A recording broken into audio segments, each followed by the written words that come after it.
आमची पोरं लहान असताना 8-8 दिवस पोरांची नाही गाठ नव्हती आणि आता लोक इतके खाली गेलेत की माझ्या मुलीच्या अंगात कपडे कसे याच्यावर लोकांची कमेंट्स आहे। याच्यापेक्षा काय वाईट पाहिजे। 4 दिवसापासून माझ्या मुलीच्या अंगातल्या कपड्यावर लोकांनी बातम्या तयार केल्यात मला। पण तिच्या बापानं मला द्यावं घोडे, तुम्ही मला घोडे लावा, माझा पिंड गेलाय। माझ्या मुलाचा मुलीचा काय दोष आहे?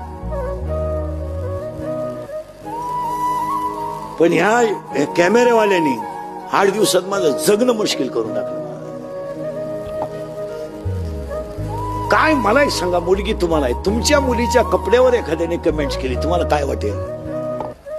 आणि मुलीच्या साखरपुड्यात कपडे मुलीकडचे लोक घेतात, नवरदेवाकडचे घेतात का मुलीकडचे घेतात? मग कपडे त्यांनी आणले असतील का म्या घेतले असतील? मग एवढी तरी क्लिप टाकणाऱ्याला लाज पाहिजे ना। माणूस नालायक असावं पण किती।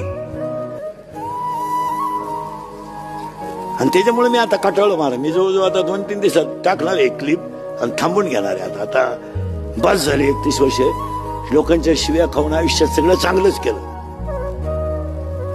आयुष्यात चांगलं, पण त्याचं फळ माझ्यापर्यंत ठीक होतं, ते माझ्या घरादारापर्यंत राहायला नव्हतं राहिलं।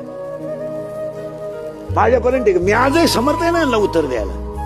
मला अजून 2 वर्ष आयुष्य आहे, मी अजून आहे ना, पण कुटुंबापर्यंत गेल्यावर त्याच्यात मजा नाही।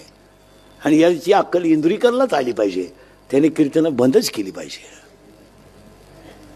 खरं आहे का खोटं आहे? तुम्ही काहीच बोला। हे त्याने बंद केले पाहिजे, त्याला लाज वाटली पाहिजे की आता कमेंट करणारे लोक बोलायला लागले, आता इंदुरीकडने फेटा ठेवून द्यावा, त्याचं त्याने चांगलं सांगावं।